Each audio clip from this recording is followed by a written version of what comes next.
Arimbi Dwi Widayanti, 39 tahun, warga Gegelebagi, Sukoharjo, Jawa Tengah, akhirnya membuka suara atas laporan dugaan pemerkosaan dan pelecehan yang pernah ia layangkan ke Polresta Solo pada 2017 silam hingga sampai ke ruang Komisi 3 DPR RI. Ditemui di kediamannya, Arimbi didampingi kuasa hukumnya Muhammad Arnas mengaku bahwa laporan ke kepolisian kala itu hanya rekayasa buatan sang mantan suami, yakni Y. Aribi menjelaskan bahwa laporan tersebut merupakan rekayasa lantaran kecemburuan sang mantan suami kepada seorang pria berinisial D yang kala itu dituding berselingkuh dengan dirinya. Terkait hal tersebut, informasi selengkapnya akan disampaikan langsung oleh rekan wartawan Tribun Solo. Andreas Kris, silakan untuk laporan lengkapnya. Ya, terima kasih rekan Adila di studio dan selamat siang Tribuners. Benar sekali, sosok Aribi atau sosok mantan istri Yudi yang beberapa waktu yang lalu sempat mendatangi kantor DPR RI, tepatnya di Komisi 3 untuk melaporkan ketidakrampungan kasus dugaan pelecehan seksual dan penodaan paksa yang terjadi pada tahun 2017 silam di Polresta Surakarta. Arimbi sendiri saat ditemui di kediamannya di Grogol Bagi Sukoharjo mengatakan bahwa laporan tersebut sebenarnya sudah ia cabut pada bulan November tahun 2017 atau sebulan setelah pelaporan yang dilakukan oleh dirinya dengan didampingi oleh mantan suaminya. Saat ditemui, Arimbi mengatakan bahwa kasus atau pelaporan tersebut merupakan rekayasa belaka di mana ia mendapat tekanan dari sang mantan suami yang telah bercerai dengannya tahun 2018 silam. Saat itu Arimbi mengatakan bahwa dirinya diancam bahkan sempat disekap oleh sang mantan suami selama 3 hari sebelum akhirnya dipaksa untuk membuat atau melayangkan laporan palsu atau rekayasa ke Polresta Surakarta terkait dugaan pelecehan maupun dugaan penodaan paksa oleh seorang pria berinisial D. Di mana Arifin mengatakan saat itu eh, hal tersebut dilakukan karena dirinya sempat disekap bahkan sempat mengalami kekerasan yang dilakukan oleh mantan suami lantaran mantan suaminya tersebut atau Yudi eh, cemburu atas atau memiliki kecemburuan dengan seorang pria bernama D yang dituding memiliki hubungan cinta terlarang dengan Arimbi.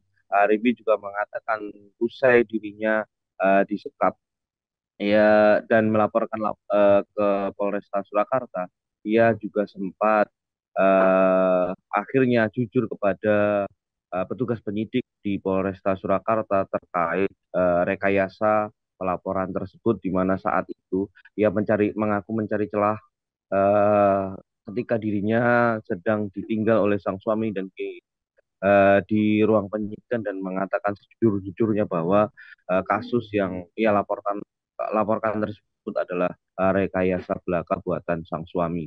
Eh, Hingga akhirnya dirinya dibantu baik dari Polresta Surakarta maupun Pemkot Solo untuk bisa terlepas dari sang suami usai disekap selama 3 hari. Namun demikian, Arimi mengatakan setelah cerai atau bercerai dengan suaminya pada tahun 2018, dirinya sampai saat ini tidak bisa menemui sang anak yang juga disebut-sebut sebagai korban pelecehan pada tahun 2017 silam.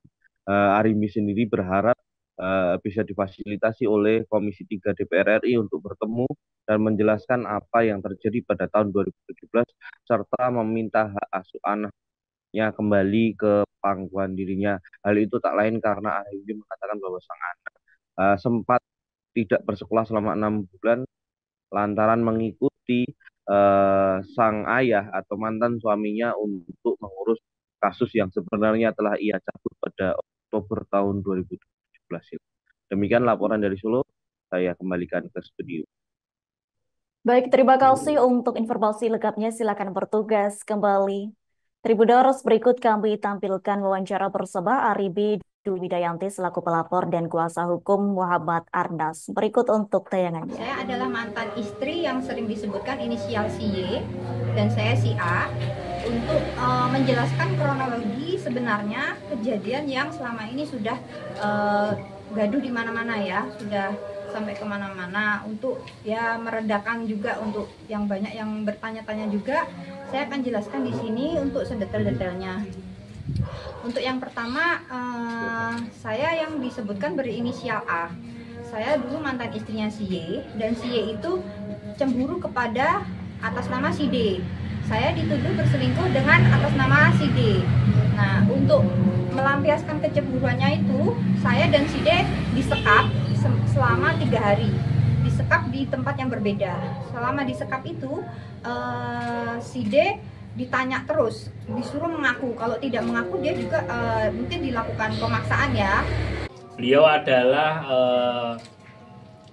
mantan istri dari orang yang berinisial Y yang kemarin sempat mengadu ke Komisi 3 DPR RI terkait adanya penyekapan dan terkait perilaku yang katanya anak disuruh memperagakan adegan yang tidak seharusnya, yang mana itu adalah sebenarnya tidak pernah terjadi. Makanya ini dari mantan istrinya yang akan menyatakan semuanya dan menceritakan apa yang sebenarnya terjadi. Download Tribun X sekarang, menghadirkan lokal menjadi Indonesia.